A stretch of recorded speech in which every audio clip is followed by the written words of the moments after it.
ഷാനിബ്, ഇപ്പോൾ ജോബ് അഞ്ചൽ ചൂണ്ടിക്കാണിച്ചത് ഇതിന്റെ പരിമിതികളെ കുറിച്ചാണ്. ശരിയാണ്, ഡോക്ടർമാർ ഇത്ര പേരെയുള്ളൂ, നഴ്സുമാർ 28-ാം വാർഡിൽ 3 നഴ്സുമാർ എത്ര പേരെ ഏതൊക്കെ സമയത്ത് പരിചരിക്കും എന്നുള്ളത് പ്രശ്നമാണ്.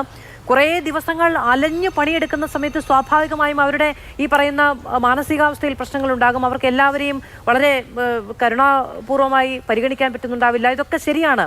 പക്ഷേ അതിനപ്പുറത്തേക്ക് ഒരു പ്രശ്നമുണ്ടാകുന്ന അവിടെ എത്തുന്നത് രോഗികളാണ്, പരിചരണം ആവശ്യമുള്ളവരാണ്. അവർക്ക് ഇത് മനസ്സിലാവില്ല. മറ്റുള്ളവരുടെ ജോലി സമ്മർദ്ദമോ അല്ലെങ്കിൽ അവിടുത്തെ സ്റ്റാഫിന്റെ എണ്ണക്കുറവോ പരിമിതികളോ അവിടെ ഒരു ദിവസം ചെയ്യുന്ന ആൻജിയോഗ്രാം എത്രയാണ് എന്ന് പറയുന്ന ലിമിറ്റോ പരിധിയോ ഒന്നും ഇവർക്ക് മനസ്സിലാവില്ല. അവർക്ക് മനസ്സിലാകുന്നത് വേദനയും ജീവനെക്കുറിച്ചുള്ള ആധിയുമാണ്. അത് അഡ്രസ്സ് ചെയ്യാൻ കഴിയില്ലെങ്കിൽ പിന്നെ എങ്ങനെയാണ് നമുക്ക് നമ്മുടെ സിസ്റ്റത്തെക്കുറിച്ച് അവകാശവാദം ഉന്നയിക്കാൻ കഴിയുക?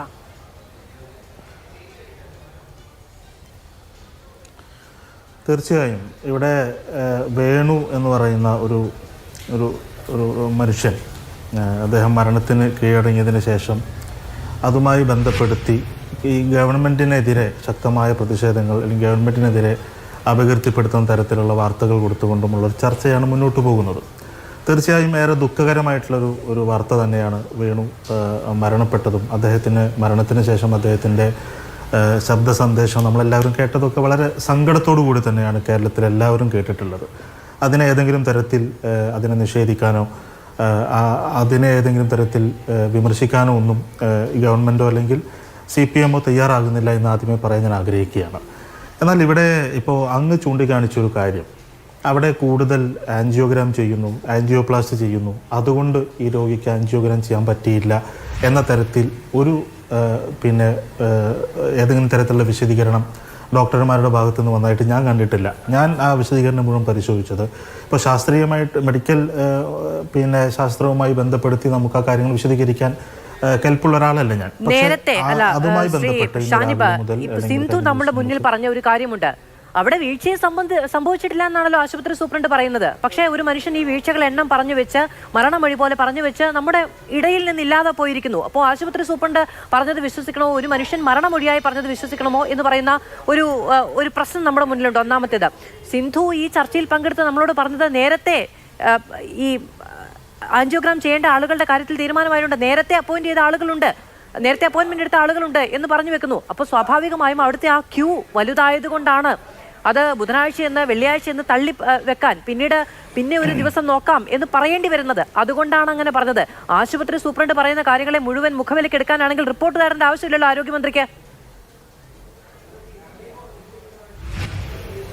അല്ല, ഞാൻ പറയുന്നത് ഇപ്പോൾ മെഡിക്കൽ കോളേജുകളെ ആളുകൾ കൂടുതൽ ആശ്രയിക്കുന്നു എന്നുള്ളതും കൂടുതൽ രോഗികൾ വരുന്നു എന്നുള്ളതും സ്വാഭാവികമായും അത് ആശുപത്രിയെ വിശ്വസിച്ചുകൊണ്ട് ഈ ഗവൺമെൻറ്റിൽ വിശ്വാസം അർപ്പിച്ച് രോഗികൾ വരുന്നു എന്നുള്ളതാണ്. ധാരാളം മെഡിക്കൽ കോളേജുകളും ധാരാളം സർക്കാർ ഇതര ആശുപത്രികളും ഒക്കെ നമ്മുടെ നാട്ടിലുള്ളപ്പോഴും സാധാരണക്കാരായ ആളുകൾ അല്ലെങ്കിൽ ബുദ്ധിമുട്ട് അനുഭവിക്കുന്ന ആളുകൾ ഇപ്പോഴും പ്രതീക്ഷയോടുകൂടി മെഡിക്കൽ കോളേജിനെ കാണുന്നു എന്നതുകൊണ്ടാണ് അവർ മെഡിക്കൽ കോളേജിലേക്ക് വരുന്നത്. അതുകൊണ്ട് തന്നെ ഏറ്റവും കൂടുതൽ ആൻജിയോഗ്രാം നടക്കുന്ന ആശുപത്രികളുടെ എണ്ണം എടുത്ത് നോക്കിക്കഴിഞ്ഞാൽ അതിൽ മെഡിക്കൽ കോളേജുകൾ 5 ആശുപത്രി എടുത്താൽ അതിൽ 4 എണ്ണവും കേരളത്തിലെ ഗവൺമെൻറ് മെഡിക്കൽ കോളേജുകളാണ്. ഇതെല്ലാം ഗവൺമെൻറ്റിൻ്റെ പ്രധാനപ്പെട്ട കാര്യമായി നമ്മൾ ഉയർത്തി കാണിക്കുമ്പോഴും അവിടെ ആൻജിയോഗ്രാമിൻ്റെ എണ്ണം കൂടിയതുകൊണ്ടാണ്, ആൻജിയോപ്ലാസ്റ്റിയുടെ എണ്ണം കൂടിയതുകൊണ്ടാണ് ശ്രീ വേണുവിന് ആൻജിയോഗ്രാം ചെയ്യാതിരുന്നത് എന്ന നിലയിൽ ഒരു പ്രതികരണം ഡോക്ടർമാരുടെ ഭാഗത്തു നിന്നുള്ളതായിട്ട് ഞാൻ മനസ്സിലാക്കുന്നില്ല. ഡോക്ടർമാർ അങ്ങനെ പറഞ്ഞിട്ടില്ല. ഡോക്ടർമാർ എങ്ങനെയാണത് പറയുക? പക്ഷേ വേണുവിന്റെ ഭാര്യ സിന്ധു നമ്മളോടൊപ്പം ഈ ചർച്ചയിലിരുന്ന് പറഞ്ഞത് അങ്ങ് കേട്ടില്ലേ? നേരത്തെ അതിന് ആളുകളെ തെരഞ്ഞെടുക്കപ്പെട്ട് വെച്ചിട്ടുണ്ട്, അവരുടേത് കഴിഞ്ഞിട്ടില്ല എന്ന് അവരോട് പറഞ്ഞിട്ടുണ്ട്. എന്തുകൊണ്ടാണ് ബുധനാഴ്ച ആൻജിയോഗ്രാം ചെയ്യാത്തത് എന്ന ചോദ്യത്തിന് മറുപടിയായി പറഞ്ഞത് അതാണ്. അങ്ങ് പറയുന്നു സർക്കാരിനെ അപകീർത്തിപ്പെടുത്താനുള്ള ചർച്ചകളാണ് ഉണ്ടാകുന്നത്. എന്താണ് കീർത്തി? എന്താണ് ഈ കാര്യത്തിൽ കീർത്തി അവകാശപ്പെടാനുള്ളത്?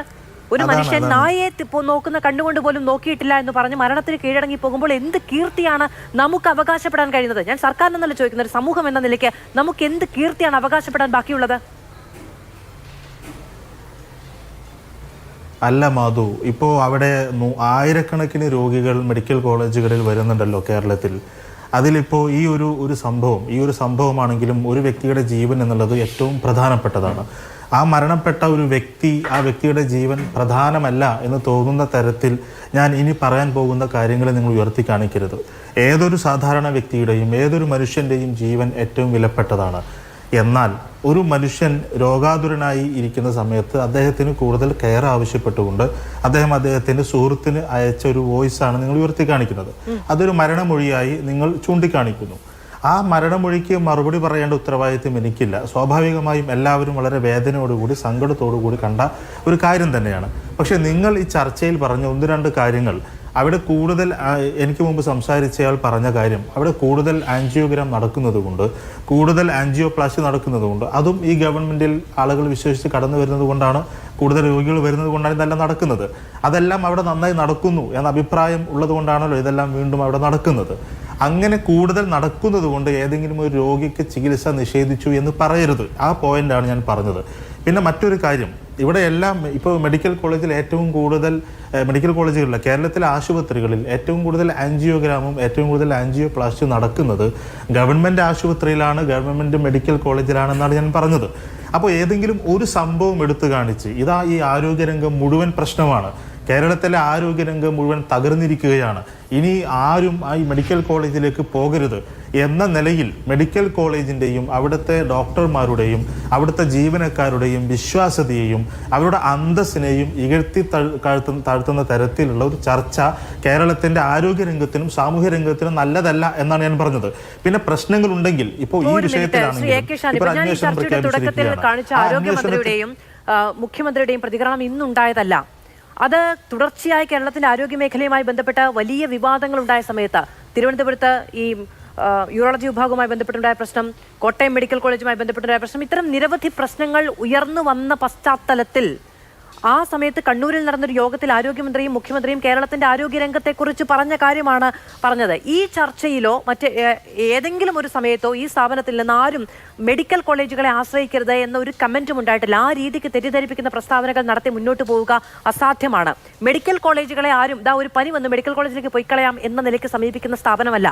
പല ആശുപത്രികളിൽ നിന്ന് റെഫർ ചെയ്ത് അയക്കുന്ന അടിയന്തരമായ ചികിത്സയും പരിചരണവും ആവശ്യമുള്ള രോഗികളാണ് മെഡിക്കൽ കോളേജിലേക്ക് എത്തുന്നത്. അത് അവിടെ വന്നാൽ അടിയന്തര ജീവൻ രക്ഷയുണ്ടാകും എന്ന വിശ്വാസത്തിന്റെ പേരിലാണ് മെഡിക്കൽ കോളേജുകളിലേക്ക് ആളുകൾ എത്തുന്നത്.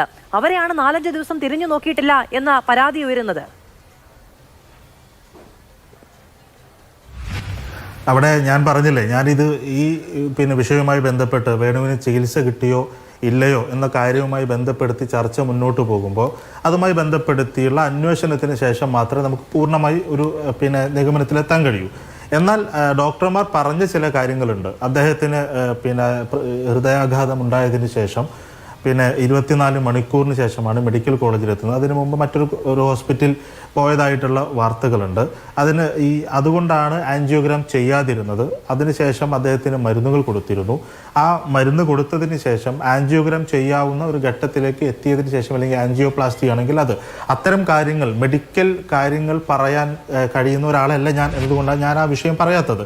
പക്ഷേ ഡോക്ടർമാർ ഇത്തരത്തിൽ കാര്യങ്ങൾ അവരെ പരിശോധിച്ചിരുന്നുവെന്നും അവർക്ക് വേണ്ട കാര്യങ്ങൾ ചെയ്തിരുന്നുവെന്നും അവിടുത്തെ ഒരു PRO ഈ കാര്യങ്ങൾ പരിശോധിച്ചിരുന്നുവെന്നും ഈ വേണുവുമായി ബന്ധപ്പെട്ട് ആരൊക്കെയോ ഈ കാര്യങ്ങൾ അന്വേഷിക്കാൻ വിളിച്ചപ്പോൾ അവർക്ക് PRO അതുമായി ബന്ധപ്പെട്ട ചികിത്സയുടെ വിശദാംശങ്ങൾ നൽകിയിരുന്നു എന്നൊക്കെ ഡോക്ടർമാർ പറയുന്നുണ്ട്.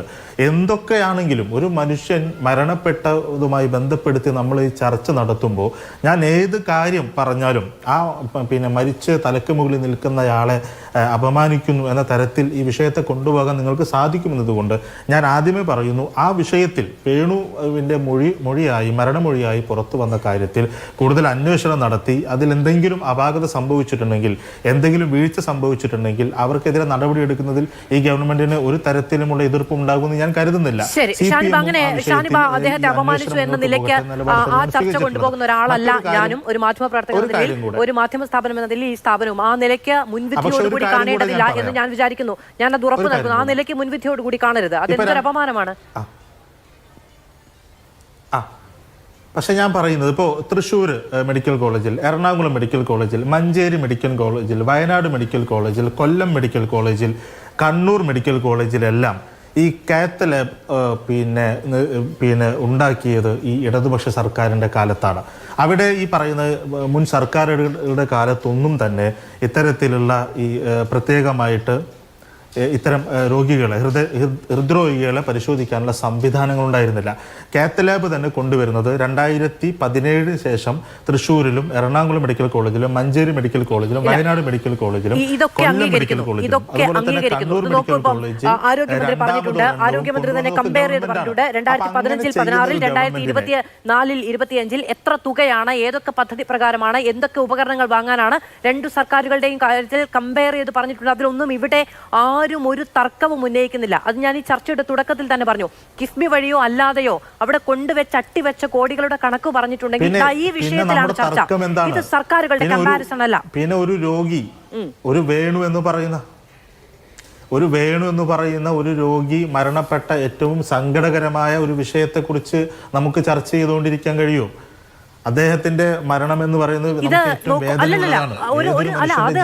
തീർച്ചയായും ചർച്ച ചെയ്യേണ്ടതാണ്. ആ വിഷയം ചൂണ്ടിക്കാണിച്ചാൽ മാത്രമേ നമ്മുടെ ആരോഗ്യ സംവിധാനത്തിനുള്ളിൽ കടന്നു വരുന്ന ആളുകൾക്ക് ഈ ഗതി ഉണ്ടാകില്ല എന്ന് നമുക്ക് ഉറപ്പുവരുത്താൻ കഴിയുകയുള്ളൂ. ആ വിഷയത്തിലാണ് ചർച്ച. ആ വിഷയത്തിൽ ചർച്ച എന്ന് പറഞ്ഞു തന്നെയാണ് ഞാൻ അങ്ങയുടെ പാർട്ടിയിൽ നിന്നും അങ്ങേ അതിഥിയായി ഗവൺമെന്റ് അന്വേഷണം നടത്താമെന്ന് ഇപ്പോ ഗവൺമെന്റ് അന്വേഷണം നടത്താമെന്ന് ആരോഗ്യമന്ത്രി പറഞ്ഞു. ശരി, അത് സ്വീകാര്യമായ കാര്യമാണ്. പക്ഷെ അപ്പോഴും ആ അന്വേഷണം നടക്കുന്നതിന് മുമ്പ് ഡോക്ടർമാർ പറഞ്ഞത് എന്താണ് എന്നതിനെ സംബന്ധിച്ച് അങ്ങ് പൂർണ്ണ വിശ്വാസത്തോടു കൂടി പറയുന്നുണ്ടല്ലോ. ഈ ചർച്ചയിൽ അങ്ങയുടെ മുന്നിൽ ഇരുന്നു കൊണ്ട് വേണുവിന്റെ ഭാര്യ പറഞ്ഞ കാര്യങ്ങളെക്കാൾ കൂടുതൽ നോക്കൂ, അവരാണ് പറഞ്ഞത് ബുധനാഴ്ച ആൻജിയോഗ്രാം നടത്താൻ കഴിയില്ല, മുൻകൂട്ടി നിശ്ചയിച്ച ആളുകളുണ്ട് എന്ന് ഡോക്ടർ പറഞ്ഞു. എന്നിട്ട് ഇപ്പോൾ പറയുന്നത് ആൻജിയോഗ്രാം ചെയ്യാനുള്ള കാലപരിധി കഴിഞ്ഞു പോയിരിക്കുന്നു, അതുകൊണ്ടാണ് ചെയ്യാതിരുന്നത് എന്ന് ഡോക്ടർമാർ പറയുന്നു. ഏത് വിശ്വസിക്കണം നമ്മൾ? അപ്പൊ ഒന്നും നമുക്ക് വിശ്വാസത്തിലെടുക്കാൻ അന്വേഷണത്തിന് ആവശ്യമില്ല, ഒന്നും നമുക്ക് വിശ്വാസത്തിലെടുക്കാൻ അന്വേഷണത്തിന് ആവശ്യമുണ്ട്. ഏത് വിശ്വാസത്തിലെടുക്കണമെന്നാണ് മാധുവിന്റെ അഭിപ്രായം? തീർച്ചയായും ഈ പരാതിക്കാരുടെ കാര്യം വിശ്വാസത്തിലെടുക്കണം. കാരണം ഈ സംഭവം നമ്മൾ അറിഞ്ഞത് ആ ഒരൊറ്റ ഓഡിയോ സന്ദേശത്തിന്റെ പേരിലാണ്. അല്ലെങ്കിൽ മെഡിക്കൽ കോളേജിൽ വന്ന് ചികിത്സയിലുണ്ടായിരുന്ന എത്രയോ ആളുകൾ ഒരു ദിവസം മരിച്ചു പോകുന്നു. ഒരു പക്ഷേ ഈ പറയുന്ന ഒരു ചികിത്സയ്ക്കും രക്ഷപ്പെടുത്താൻ കഴിയാത്ത ഗുരുതരമായ ആരോഗ്യാവസ്ഥയിലുള്ള മനുഷ്യർ മരിച്ചു പോകുന്നതിന്റെ പട്ടികയിൽ ഇതുമാകുമായിരുന്നു. തനിക്ക് എന്താണ് സംഭവിച്ചതെന്ന് ഒരാൾ തെളിവ് ബാക്കി വെച്ച് കടന്നുപോയത് കൊണ്ടാണ് നമ്മൾ അതിനെക്കുറിച്ച് ചർച്ച ചെയ്യുന്നത്. ഒറ്റപ്പെട്ട സംഭവങ്ങൾ എന്ന നിലയ്ക്ക് അതിനെ പരിഗണിക്കാൻ കഴിയില്ല. അങ്ങനെയല്ല. ഇപ്പോൾ ഹൃദ്രോഗവുമായി ബന്ധപ്പെട്ട് ഹൃദയവേദനയുമായിട്ടാണ് അദ്ദേഹം പിന്നെ ആശുപത്രി വേണു എന്ന് പറയുന്ന മനുഷ്യൻ ആശുപത്രിയിൽ എത്തുന്നത്. അദ്ദേഹത്തിന് വേണ്ട ചികിത്സ എന്ന് പറഞ്ഞ് പ്രോട്ടോകോൾ പ്രകാരമല്ലേ ചികിത്സ കൊടുക്കുന്നത്? ഞാനോ മാധുവാണോ തീരുമാനിക്കുന്നത്? അല്ലെങ്കിൽ രോഗിയുടെ ബന്ധുക്കളാണോ തീരുമാനിക്കുന്നത്? രോഗിയുടെ ബന്ധുക്കളുമല്ല തീരുമാനിക്കുന്നത്. പക്ഷെ ബുധനാഴ്ച ആൻജിയോഗ്രാം എടുക്കാം എന്ന് അവരോട് പറഞ്ഞതിന് ശേഷം മുൻകൂട്ടി നിശ്ചയിക്കപ്പെട്ട ആളുകളുണ്ട്, അതുകൊണ്ട് ഇന്ന് ചെയ്യാൻ കഴിയില്ല എന്ന് ആശുപത്രി അധികൃതർ അവരോട് പറഞ്ഞു എന്ന് അവർ പറയുന്നു. വെള്ളിയാഴ്ച പിന്നീട് ചെയ്യാമെന്ന് പറയുന്നു. ഇനി മറ്റൊരു ദിവസം നിശ്ചയിക്കാമെന്ന് അവരോട് പറയുന്നു. അതൊന്നും നമുക്ക് വിശ്വാസത്തിലെടുക്കാൻ കഴിയില്ല. ഞാൻ അതുമായി അവര് വേണുവിന്റെ ബന്ധുക്കൾ സംസാരിച്ചത് ഞാൻ പല ചാനലിൽ നിന്നായിട്ട് പല ഭാഗങ്ങളായിട്ട് ഞാൻ കേട്ടിരുന്നു. ഞാൻ പൂർണ്ണമായിട്ട് കേട്ടിട്ടില്ല. പക്ഷെ അവരോട് ആരാണ് പറഞ്ഞത് അങ്ങനെ ഒരു